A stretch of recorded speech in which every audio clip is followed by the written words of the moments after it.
தயவு பதிவு 115 அகவல் உரைவிளக்கம் திருஅருட்பா 6ஆம் திருமுறை அருட்பெருஞ்சோதி அகவல் உரைவிளக்கம். உரைவிளக்கம் அருளியவர் அனகன் சுவாமி தயாநிதி சரவணானந்தா, திண்டுக்கல். திருச்சிற்றம்பலம். அருட்பெருஞ்சோதி அருட்பெருஞ்சோதி தனிப்பெரும் கருணை அருட்பெருஞ்சோதி.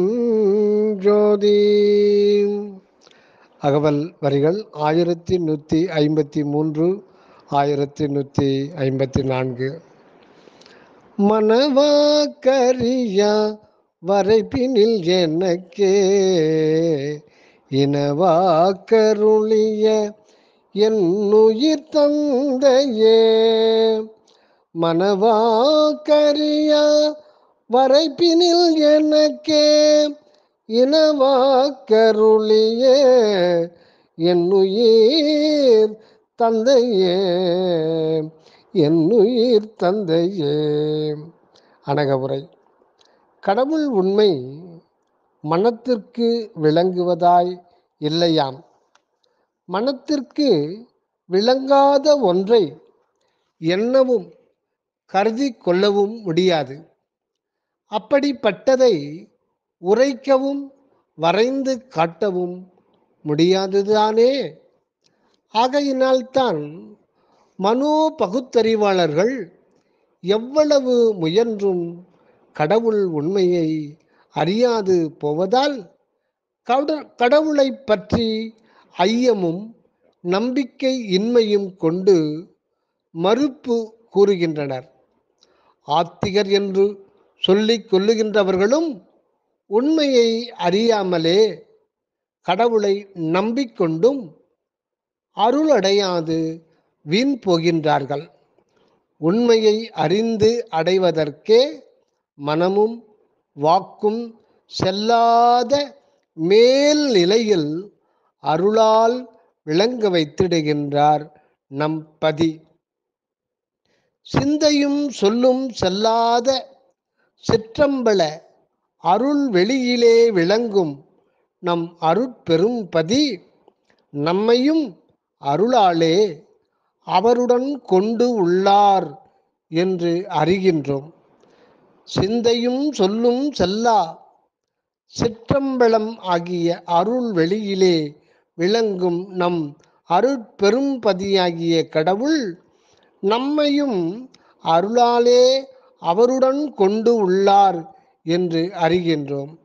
அவரது அருளே நாமாய் இருக்கின்றதினால், அவரது தன்மையாகிய அருளே இங்கு நாமாய் இருக்கின்றதனால் அருள் வாக்கு நமக்கு அனுபவம் ஆகின்றதாம். இந்த அனுபவம் பெறுவதற்குத்தான் மனமும் மொழியும் அடங்கிய மோன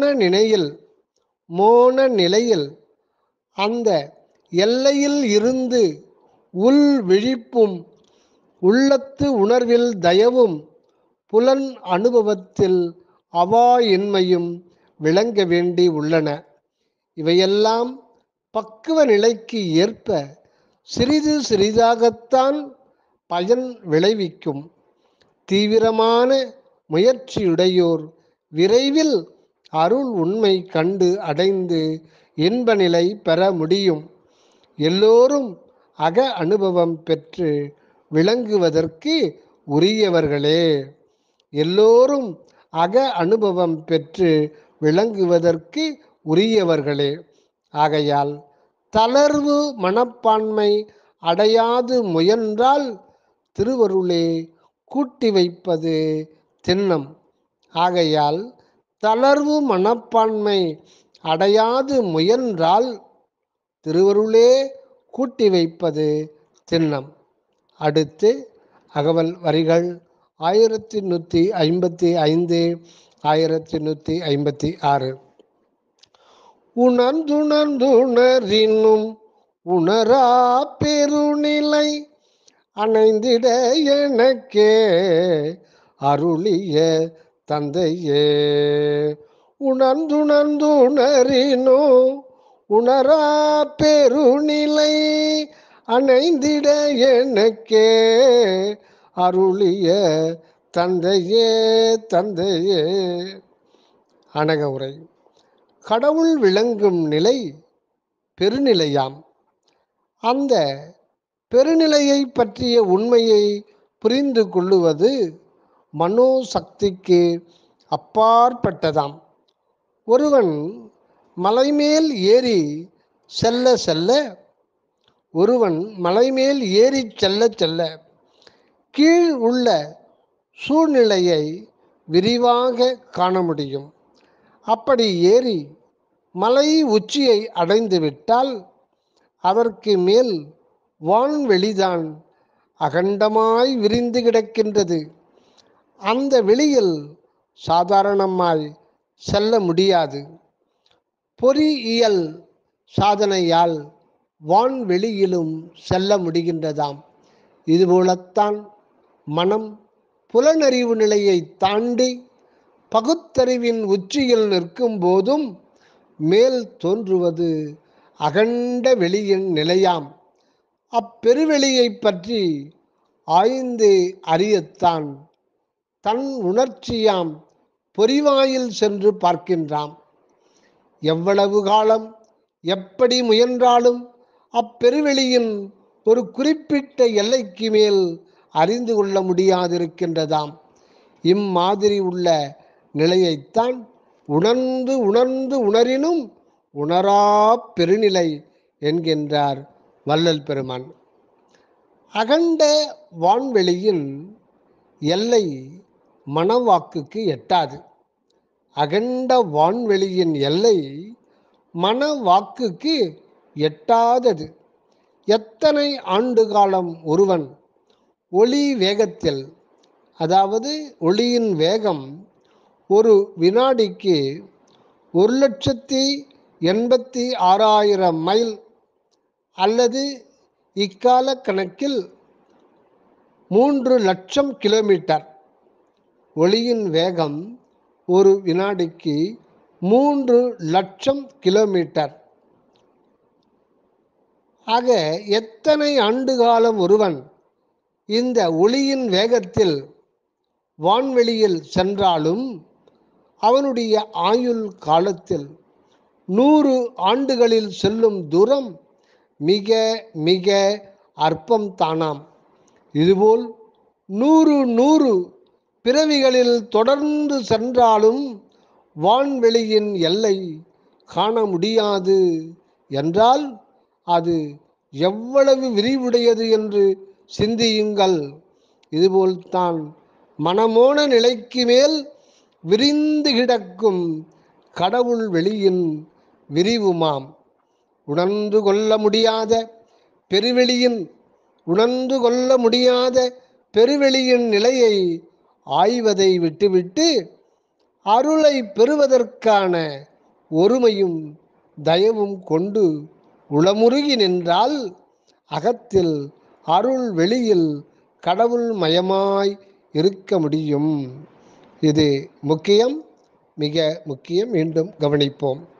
உணர்ந்து கொள்ள முடியாத பெருவெளியின் நிலையை ஆய்வதை விட்டுவிட்டு அருளை பெறுவதற்கான ஒருமையும் தயவும் கொண்டு உளமுருகி நின்றால் அகத்தில் அருள் வெளியில் கடவுள் மயமாய் இருக்க முடியும்.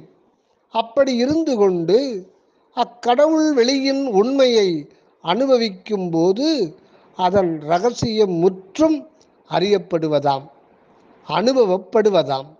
அதாவது அக்கடவுள் வெளியின் வடிவின், இயலின், செயலின் உண்மையெல்லாம் அனுபவமாகும்.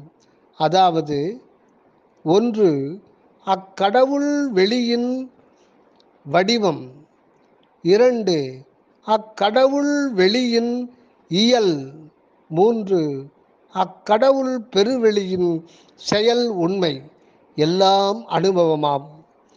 அது எல்லையற்ற முடிவற்ற வடிவினதாய் இயலினதாய் செயலினதாய் உள்ளது எனவும், அது எல்லையற்ற முடிவற்ற வடிவினதாய் அது எல்லையற்ற முடிவற்ற இயலினதாய் அது எல்லையற்ற முடிவற்ற செயலினதாய் உள்ளது எனவும், அதனால் அந்த அனுபவ நிலை உருவோனும் அப்படியே நிறைவுற்று எஞ்ஞான்றும் திகழ வல்லவன் ஆகின்றான். ஆம், இதுதான் அருளாலே கடவுள் பெருவெளியை சார்ந்து நின்று அனுபவிக்கப்படும் நிலையாக விளங்குவது. இதனைத்தான் பெருநிலை அணைந்திட எனக்கே அருளிய தந்தையே என்று குறிக்கப்பெற்றுள்ளது. அடுத்து அகவல் வரிகள் 1157 1158. துரிய வாழ்வுடனே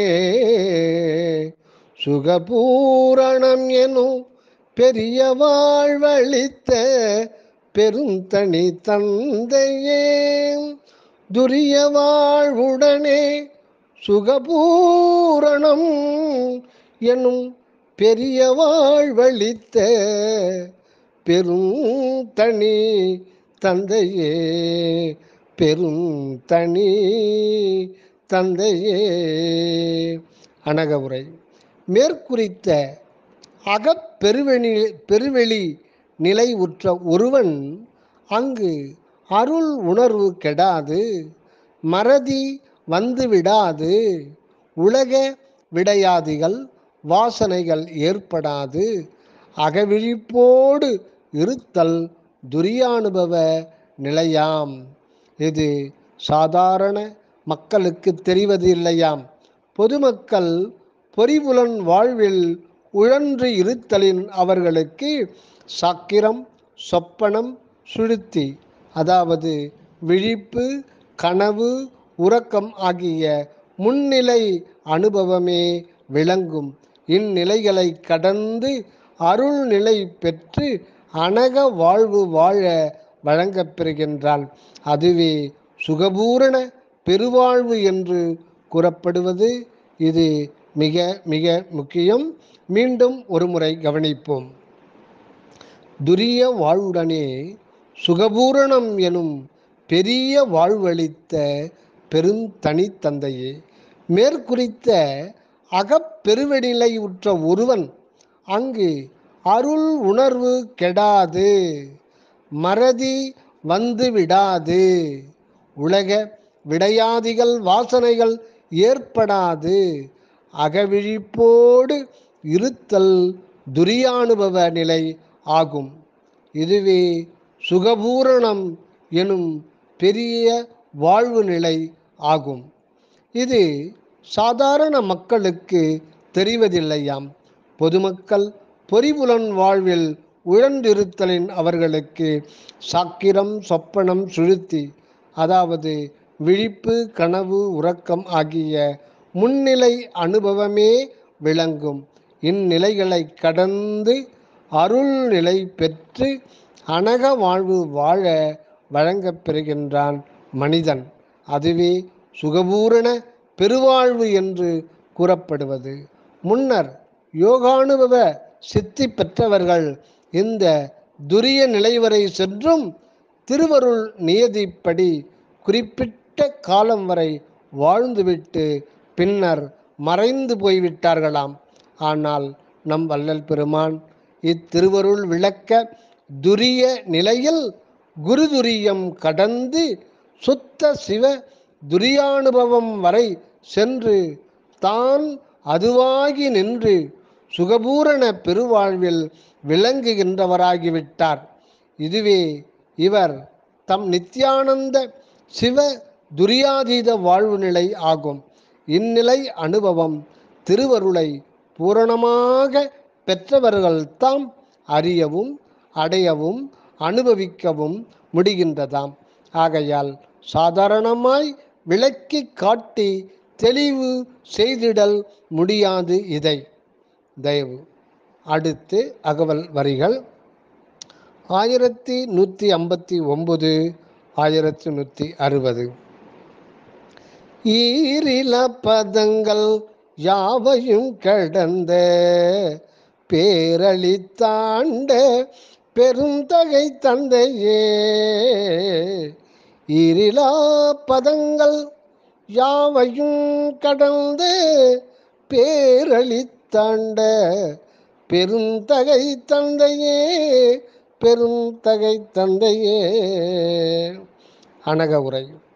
உயர் அறிவு படைத்த மக்கள் தம் பெரு முயற்சியால் தவ ஆற்றலால் பல பல சித்திகளை அடைந்து விளங்குகின்றார்கள்.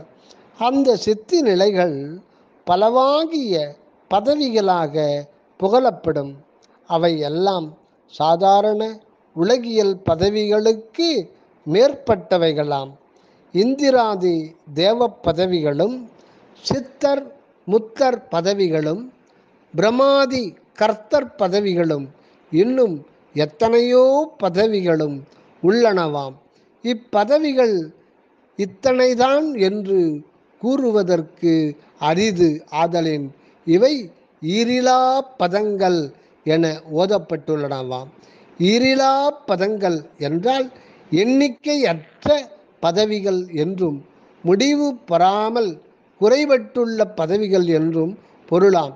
இப்படிப்பட்ட பலவாகிய அரைகுறையான பதவிகளையெல்லாம் கடந்த நிலையில் உள்ளது பெறல் அரும் பேறு. பெறலரும் பேறு எனப்படும் அருட்பெரும் ஜோதி பதவியாம். பெறலரும் பேறு எனும் அருட்பெரும் ஜோதி பதவியாம்.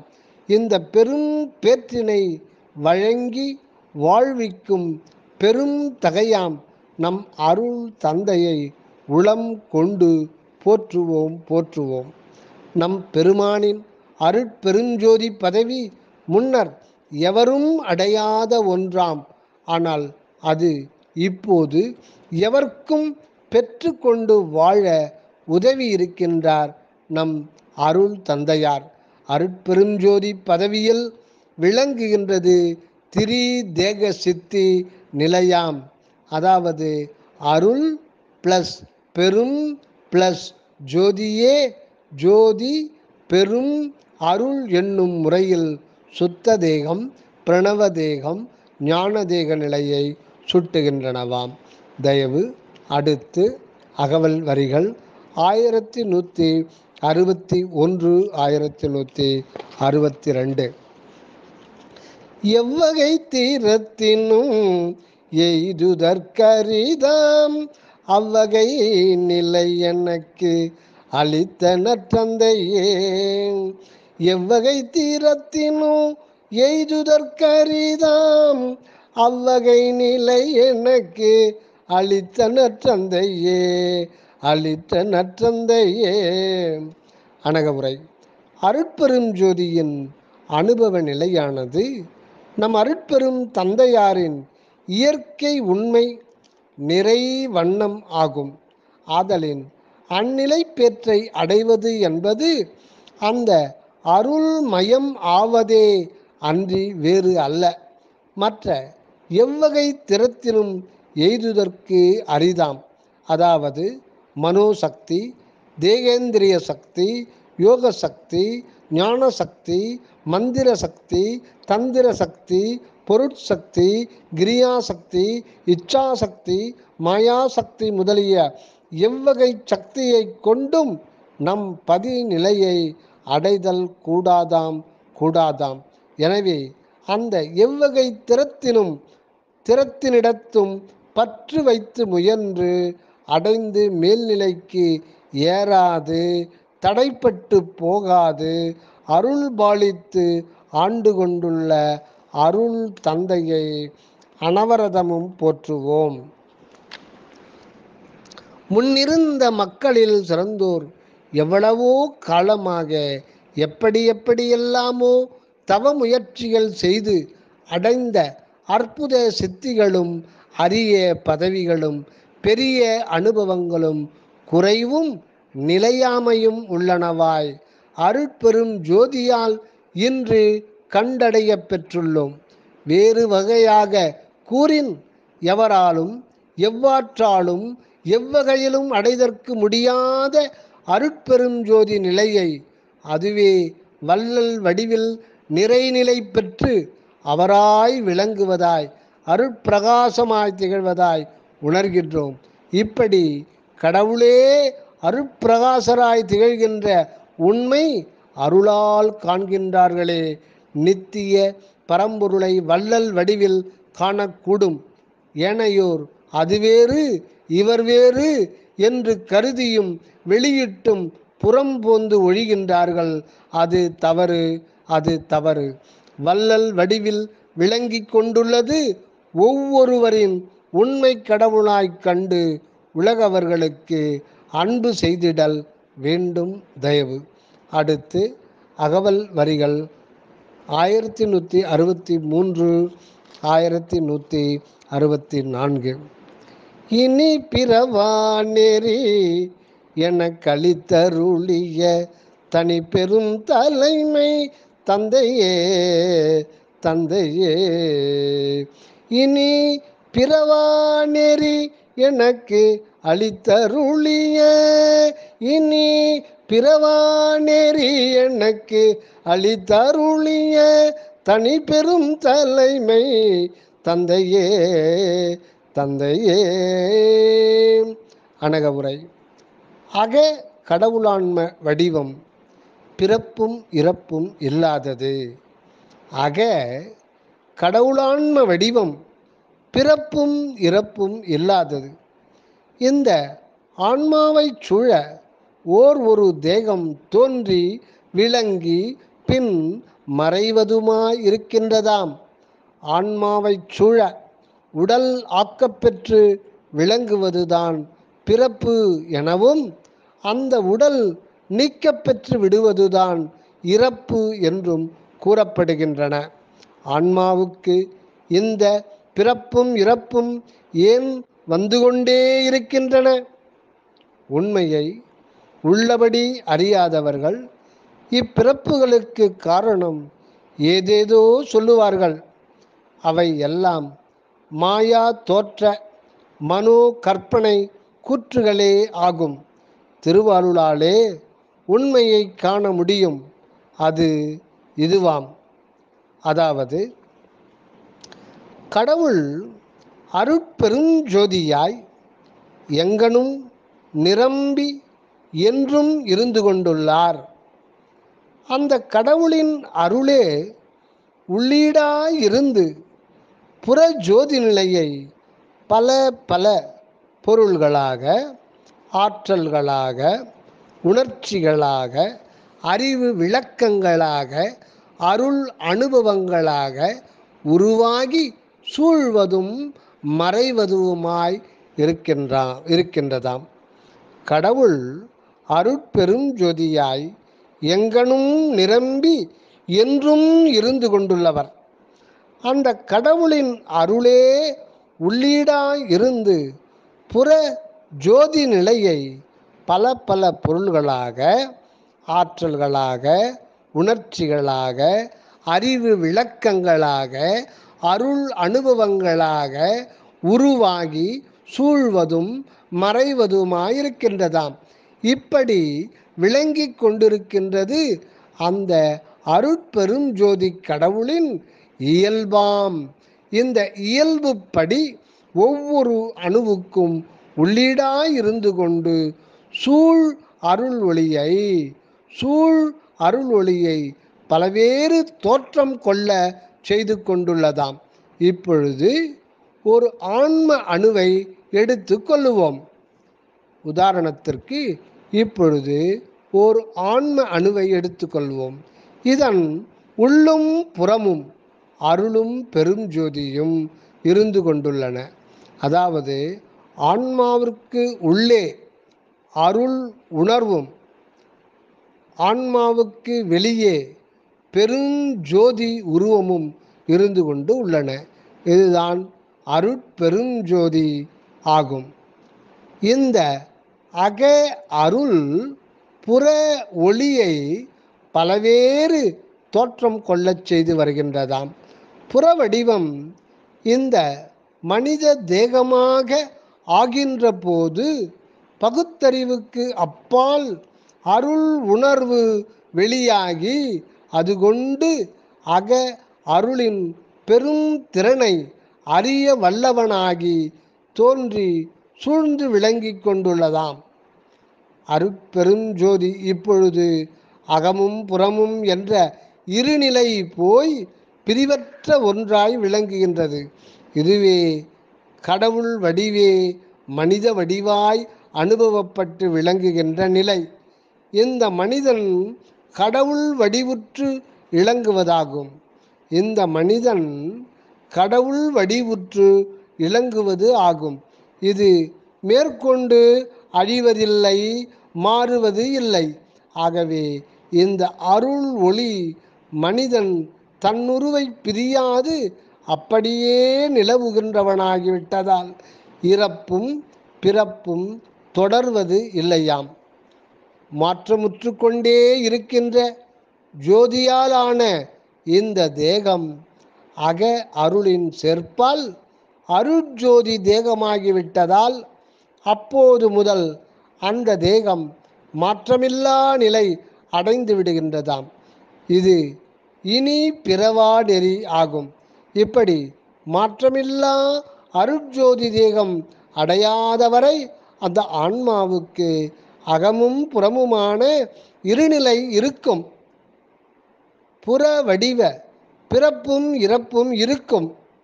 பிறவி தொல்லை வேண்டாம், பிறவியே வேண்டாம் என்று கடும் தவ முயற்சியாலோ தீவிர பக்தியாலோ திட சித்த சமாதியாலோ உள்ளொடுங்கி போனாலும் அந்த ஆண்மனுவை சூழ இருக்கும் ஜோதி மனித வடிவோ பிற உயிரின வடிவோ ஆகாது, சூன்யமாய் இருந்து கொண்டுத்தான் இருக்கும்.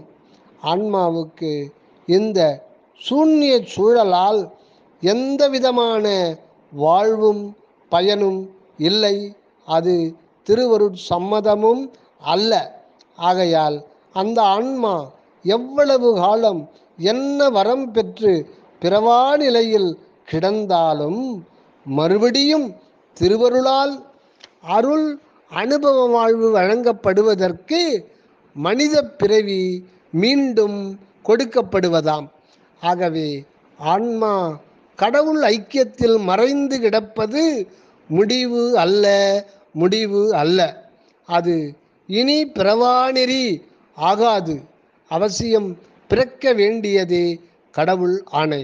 இனி பிறவாதிருக்க வேண்டின் இப்பொழுது உள்ள இந்த பிறப்பு உருவத்தை மனித தேகத்தை எவ்வகையிலும் இழந்துவிடக்கூடாது. இதன் அசுத்த அனித்திய தன்மையை அருள் ஒளி நிறைவால் சுத்த உடம்பாக்கிக் கொண்டு நித்தியமாய் விளங்கிடச் செய்தல் வேண்டும். மற்ற விதத்தில் தேகம் நித்தியத்துவம் அடையாது. மற்ற விதத்தில் வேறு வகைகளில் தேகம் நித்தியத்துவம் அடையாது. நித்திய நிலை ஏற்பட்டுவிட்டால் மரணம் இல்லை, இறப்பு இல்லை.